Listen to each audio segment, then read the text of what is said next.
The legal tampering period is over and free agency is officially open, and the Seahawks get deals done on day one.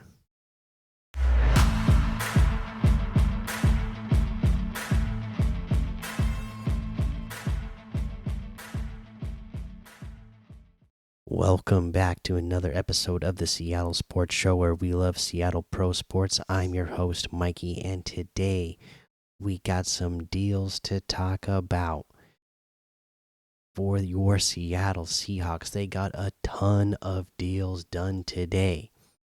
Okay, we'll just quickly highlight what they all were. They signed Nick Harris, Artie Burns, Mike Jackson, John Radigan, Rayshawn Jenkins, and George Fant. These were all deals done today. So we'll kind of run through them a little bit here. So Nick Harris, he is your offensive lineman. Um, a former Husky, been doing some backup work out there over in Cleveland most recently. So you're thinking Nick Harris is going to be coming in here and competing for that center spot with Olu Oluwatimi potentially, or again competing for a guard spot because he's played guard as well.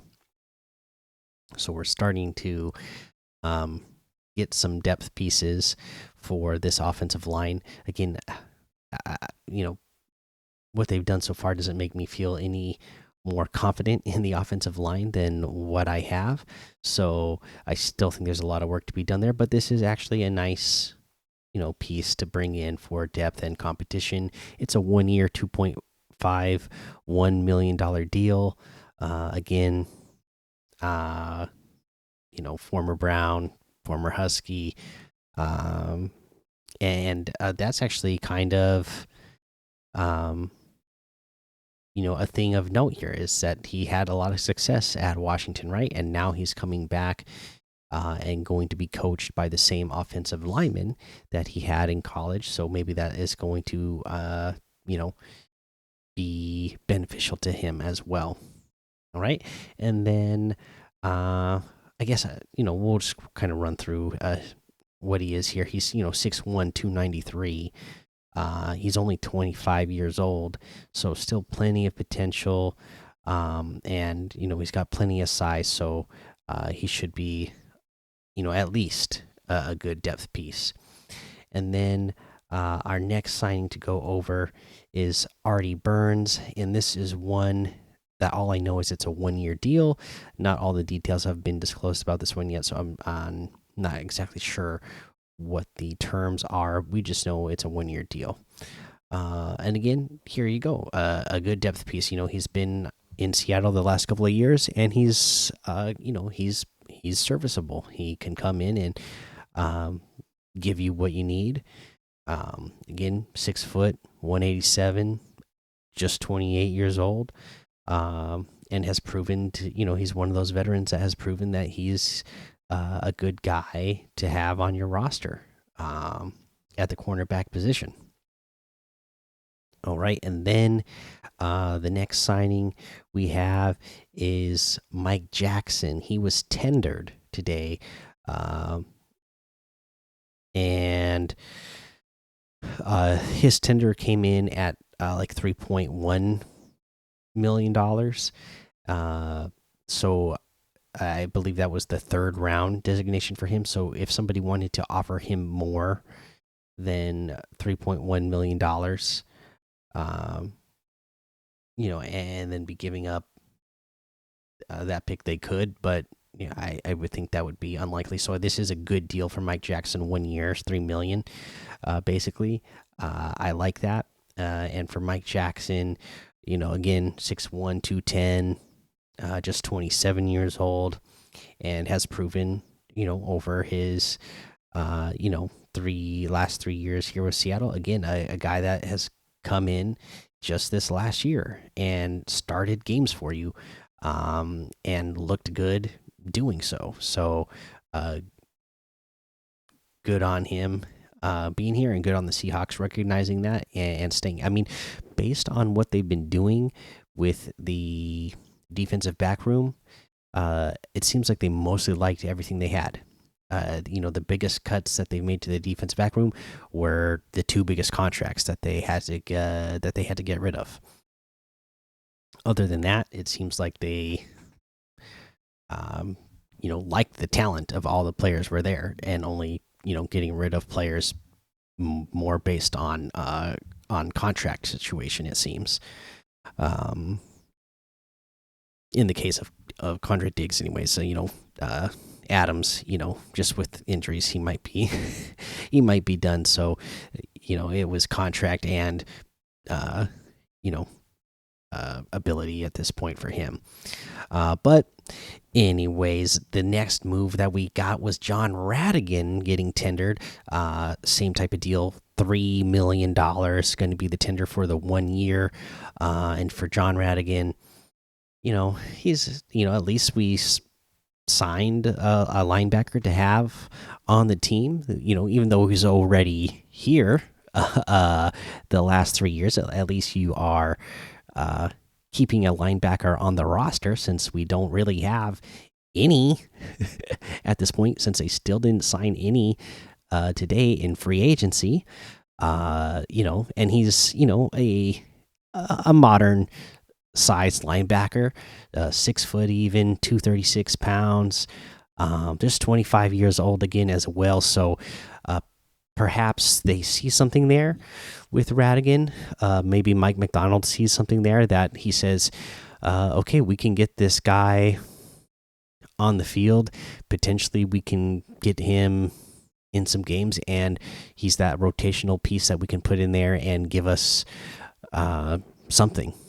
Because really, up to this point, he's hardly played in any games, and or made much of an impact in the games that he has played in. So I'm not sure exactly what the thought process was there, other than maybe this coaching staff sees his abilities and says, okay, we can get even more out of that. Okay. So there was that signing, and then our next one is Rayshawn Jenkins. Again, not finding full details, but what I could find is that Rayshawn will be here on 2 years for a 2-year contract, potentially $12 million. Again, when we get more details for all these guys, we'll bring them to you. But for Rayshawn Jenkins, free safety, 6'1", 200 pounds, 30 years old. So he's a veteran. He's gonna have smarts, right? Should be able to figure out what he needs to do in Mike McDonald's system. Has had a good, productive career with the Chargers and Jacksonville. Most recently, the last 3 years being with Jacksonville, and the last 2 years, he's had to step up and be something for that team. This is not usually what you see for safeties, but obviously he was getting the job done. The last 2 years, getting in 2022 116, and 2023 101 tackles. So they were obviously relying on him a lot to help that defense along.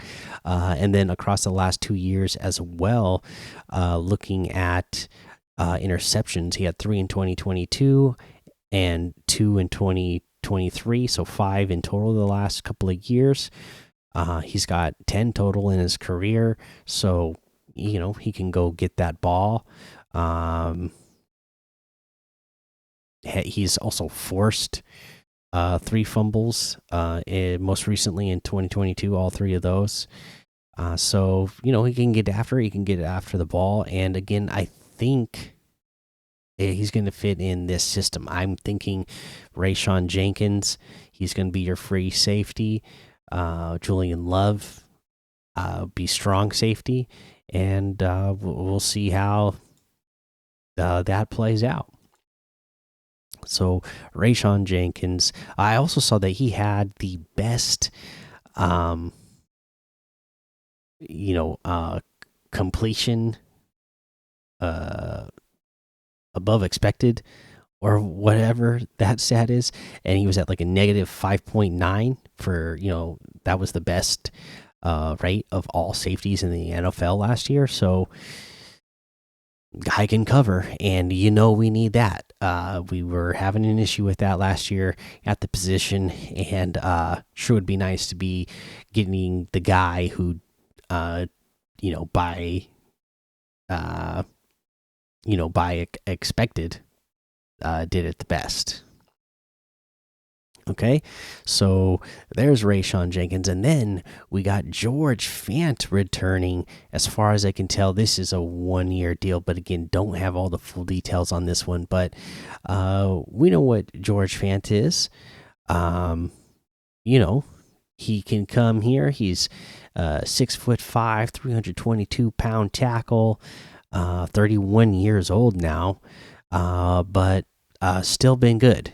This is one of those guys that we drafted in 2016, and I think was a good tackle while he was here. I think he was kind of underrated while he was here. I think there was a lot of talk about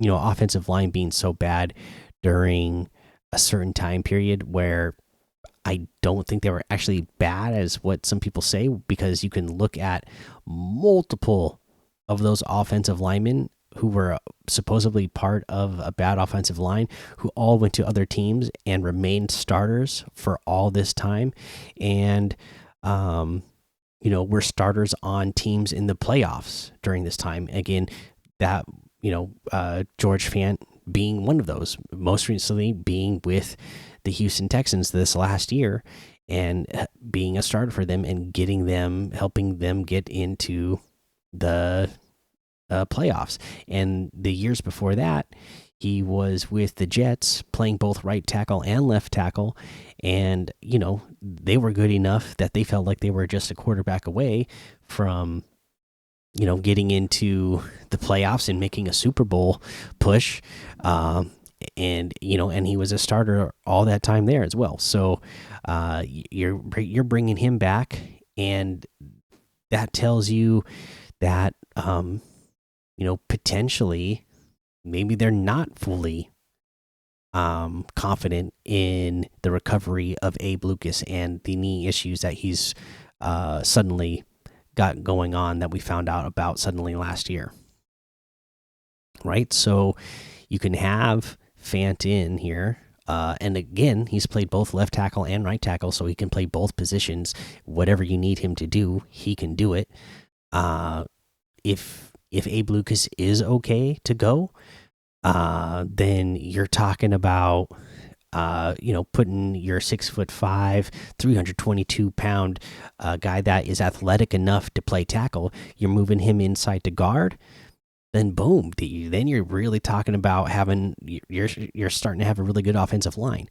Or the other scenario could be, hey, Abe Lucas is recovered and he's good to go, but maybe they want to put a little bit less stress on that knee and put him in a position that takes you don't have to run out as much, and you can stay inside, and you maybe not have to put as much stress on the knee. Maybe you move Abe Lucas in at guard at that point.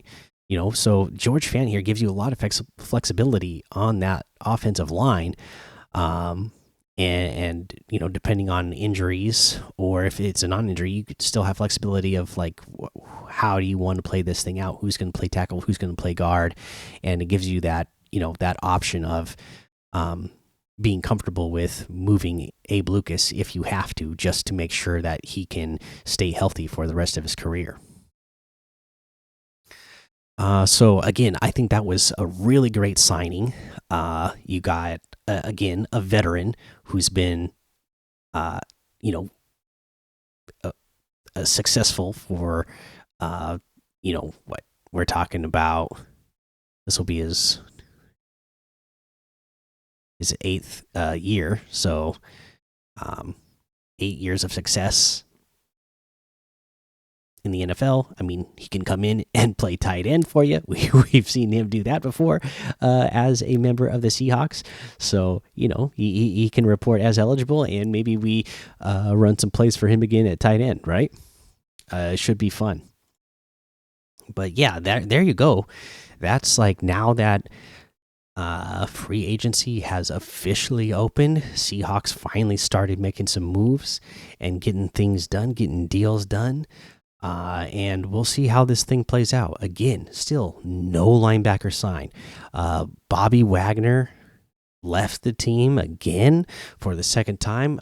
No, don't blame him at all. He's going to go join Dan Quinn and Ken Norton Jr. over there in Washington with the Commanders. And I can't blame him for that. He's got familiarity there with the coaching staff already. He's getting a good deal over there, $8.5 million, I think I saw for the 1 year. I guess the Seahawks were just willing to let that go for his age and skill set at this point. Maybe they're just, maybe Mike McDonald's not feeling the ability that what Bobby Wagner has for his system at this point in Bobby's career. So again, just a little bit of a bummer that we don't get to see him just end his career in Seattle, but happy for him. And still, no matter what, he is a Seahawks legend, one of the very best Seahawks of all time. So I'm not gonna be mad about him leaving at this point, with a whole new coaching staff and everything going on this year, and being able to go to a coaching staff and that he's very familiar with. Just makes sense. Okay, and then that's what we're looking at. Let me know, what do you think about free agency day one? Are you excited about the moves that they did make? How do you feel about the roster at this point? Do you feel like they're better than what they were, worse than what they were, or you're still waiting to see? For me, I'm obviously still waiting to see, because this is obviously not done. I heard Mike Salk say on the radio today that he felt like, oh, well, the way this roster is, this team's probably like 5-12. I mean, obviously the roster isn't filled out, so if it really was the roster the way it is, then I could see, I guess potentially they could be, because they literally have like no middle linebackers on the roster, so they got like nobody playing linebacker. But no, that is not the case at all with this roster right now. Obviously they're going to fill out the rest of the roster, and just based on what they have offensively alone, again, this is at least an 8-win team at this point. And then I might be moving that number up depending on moves that they make defensively. And then once we see how Mike McDonald's system works here, then we might really move that up. I mean, we're still so far away from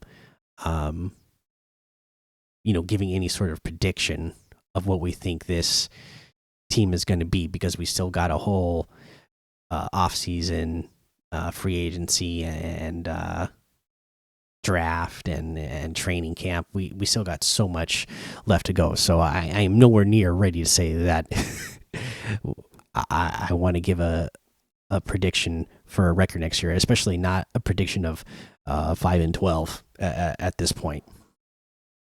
So I'm actually liking the direction that they're going with the roster so far.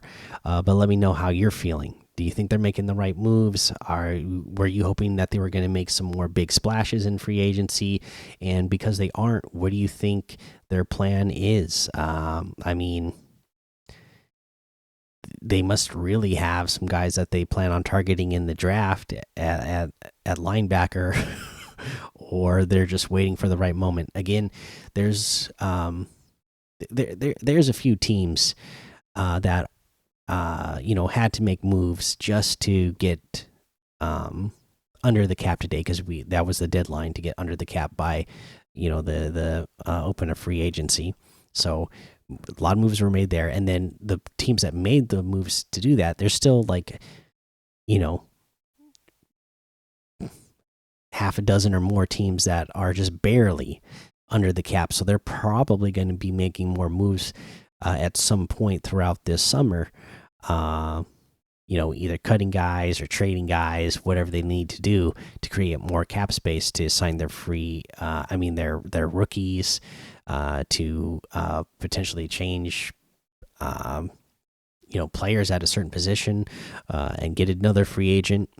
Whatever they need to do, and so the Seahawks being patient is going to help them, pick up some of those bigger names that you might not have expected that were going to be available, and then also it's allowing them to not overpay. I mean, obviously, we saw when the tampering period first opened how much teams were overpaying players, especially at the guard position.